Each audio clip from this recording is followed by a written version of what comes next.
A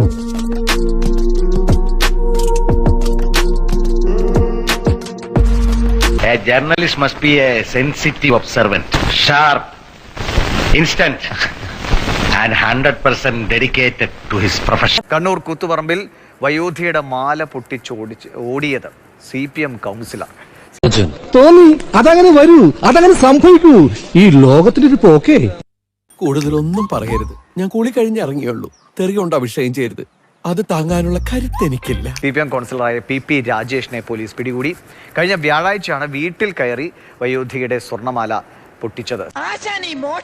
പഠിച്ചു ഒരിടത്തൊന്നും പഠിച്ചതല്ല, പരമ്പരാഗതമായി കിട്ടി. എന്റെ അച്ഛൻ കള്ളനായിരുന്നു, അച്ഛന്റെ അച്ഛൻ പെരുങ്കള്ളനായിരുന്നു. പകല് തെങ്ങിക്കേറ്റം, രാത്രി വീട്ടിക്കേറ്റം, ഇടക്കിടക്ക് പോലീസ് സ്റ്റേഷനിൽ CCTV ദൃശ്യങ്ങൾ കൂടി ലഭ്യമായിട്ടുണ്ട്. ഓ അത് ശരി,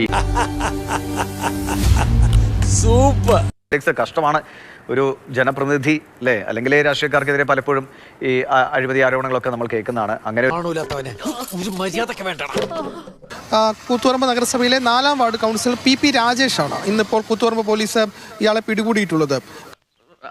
അവന്റെ സമനില തെറ്റിയിരിക്കുക പാവം.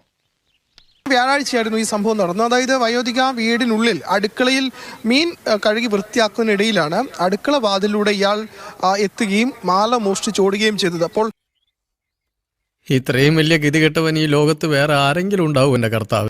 CPMന്റെ വാർഡ് കൗൺസിലറായ ഈ PP രാജേഷിനെ പോലീസ് കസ്റ്റഡിയിലെടുക്കുകയും ഇയാളുടെ അറസ്റ്റ് രേഖപ്പെടുത്തുകയും ചെയ്തത്. ആകെപ്പാടെ ഒരു കള്ള ലക്ഷണം ഉണ്ടായിരുന്നു അവന്റെ മുഖത്ത്. പറമ്പലെന്നല്ല, ആ പഞ്ചായത്ത് പോലും കരുതില്ല. പാർട്ടി പ്രവർത്തകരെ സംബന്ധിച്ചിടത്തോളം, നേതാക്കന്മാരെ സംബന്ധിച്ചിടത്തോളം അവരും ഈ വാർത്ത കേട്ട് ഞെട്ടി എന്നതാണ് നേതാക്കന്മാർ തന്നെ വ്യക്തമാക്കുന്നത്.